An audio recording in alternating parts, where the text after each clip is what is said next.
Tá ótimo. Obrigada pela generosidade, presidente. Eu tenho uma convicção muito grande de que nós não podemos enquadrar os mestres nas concepções que hoje são pertinentes às academias de educação física, enfim, as academias que existem no nosso país.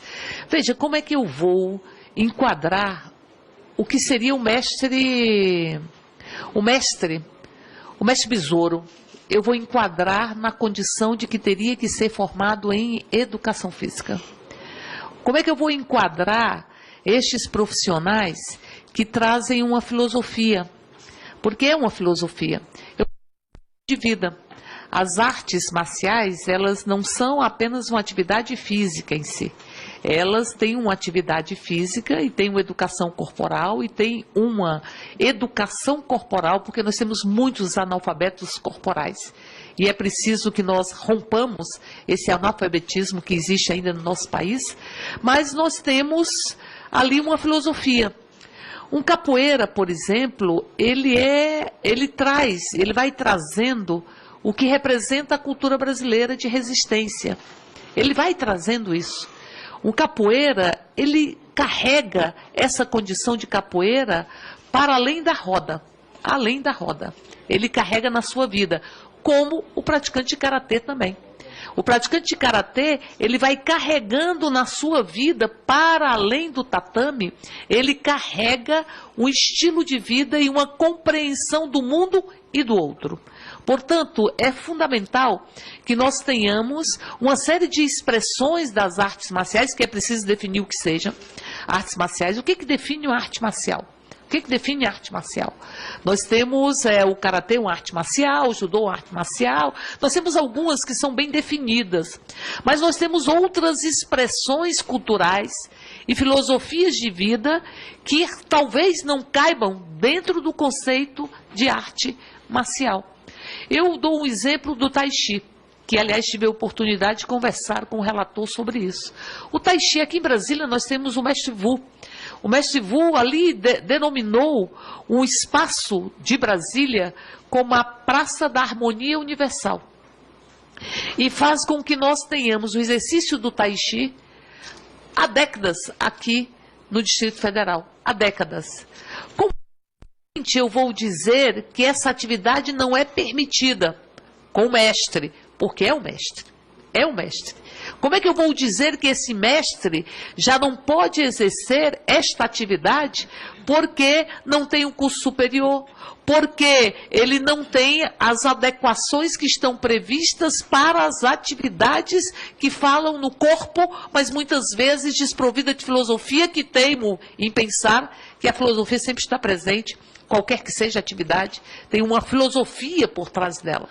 Mas nós estamos falando de práticas que são milenares, em grandes medidas, práticas que fazem parte da historicidade brasileira, práticas que fazem parte da cultura brasileira, práticas que fazem parte da cultura da humanidade, que carregam uma filosofia de bem-querer, porque sempre é uma filosofia de bem-querer. Se enganam aqueles que acham que os meninos que aprendem uma arte marcial, eles se tornam violentos. Ao contrário. Primeiro que eles resgatam a autoestima.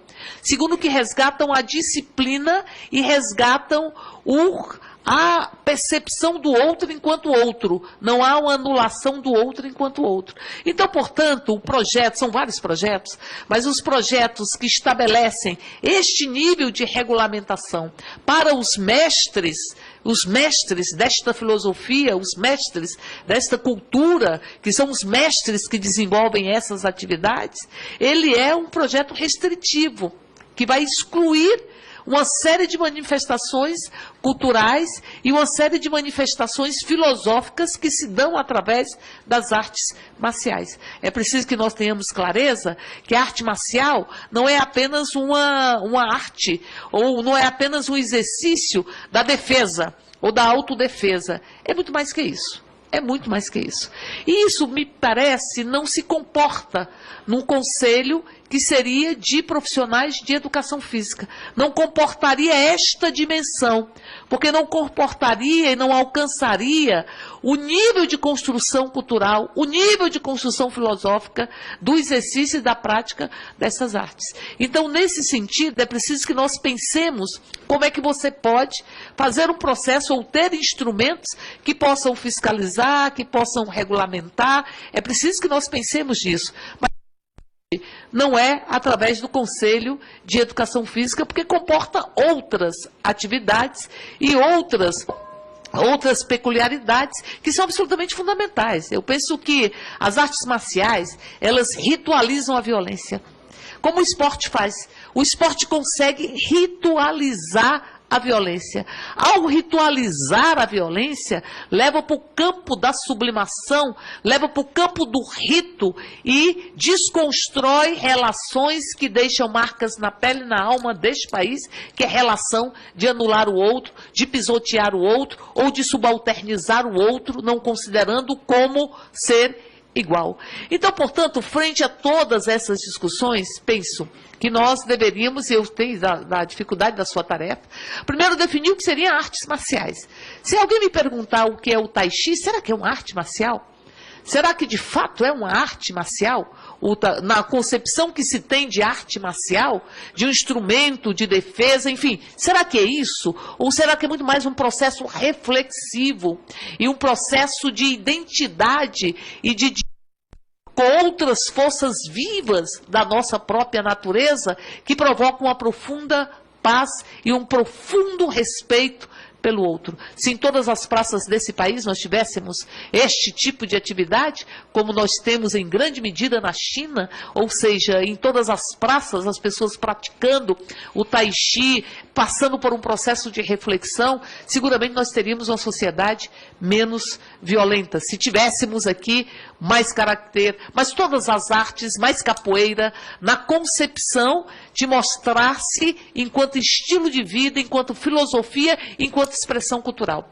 Se eu submeto, penso eu, à fiscalização e ao exercício destas atividades aos profissionais de educação física, eu limitaria o sentido cultural destas expressões e limitaria o sentido filosófico destas expressões do movimento que os seres humanos conseguem fazer em direção ao outro, via de regra, e o movimento que os seres humanos conseguem fazer para se sentirem vivos numa sociedade que tem uma profunda preguiça analítica. Nós temos uma sociedade pouco reflexiva, uma sociedade com muita preguiça analítica, uma sociedade, como disse o deputado Orlando Silva, muito pautada na comercialização, na mercantilização do próprio corpo, muito construída com instrumentos estereotipados de perfeição, que excluem, que são excludentes, porque são estereotipados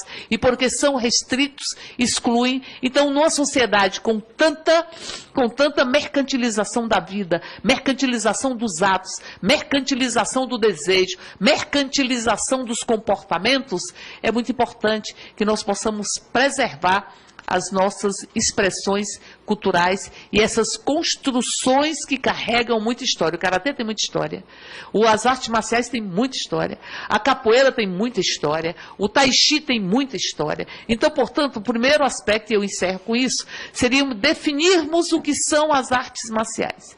Segundo, quais seriam os instrumentos de fiscalização destas atividades. E me parece que os conselhos de educação física, os profissionais de educação física, que eu respeito sobremaneira e acho que cumprem funções fundamentais, mas que cabem funções ou têm funções que não são, que não comportam ou que não têm a largueza para comportar o que seriam essas práticas filosóficas e culturais. Então, seria a definição do que são artes marciais. Em um outro momento, quais são os instrumentos que nós teríamos de fiscalização e condição de exercício dessas atividades e, por fim, quais seriam os pré-requisitos que eu acho que não podem ser estes pré-requisitos que cabem para o educador físico. Do curso superior em educação física, eu acho que não cabem, porque nós vamos excluir um senhor José Carlos e excluir tantos outros que não saíram das academias, mas se fizeram na vida, na filosofia, e se construíram enquanto mestres. E nós temos inúmeros no Brasil que se construíram enquanto mestres, como o mestre Vu, a quem eu presto a minha mais profunda homenagem, é o mestre do Tai Chi, aqui do Distrito Federal, e que precisam, e nós precisamos que continuem no exercício das suas atividades. A definição do que são artes marciais, a definição de que instrumentos nós temos para fiscalizar e os pré-requisitos de regulamentação, e aí tem as suas nuances, porque, por exemplo, nós temos profissionais de educação física, e tem uma discussão com o Conselho, inclusive, que muitas vezes o Conselho exige que sejam filiados ao Conselho, mas que são educadores que fazem o exercício e praticam e educam nas escolas, os professores de educação física educam nas escolas com a função de poder romper essa ignorância corporal que nos atinge sobremaneira e que faz com que nós percamos a noção do que representa o próprio corpo nas nossas relações e, ao mesmo tempo, percamos a noção das relações comunitárias e coletivas que as artes sempre desenvolvem e que, em grande medida, também nos remetem a uma historicidade, nos remetem a uma cultura, nos remetem à prática reflexiva. Eram essas minhas considerações, presidente. Muito obrigado, deputada Érica. Vamos aguardar aqui a exposição do deputado Fábio Mitidieri. Em seguida, nós vamos abrir para as perguntas dos deputados inscritos, a resposta dos senhores expositores. Tem a palavra, Vossa Excelência, para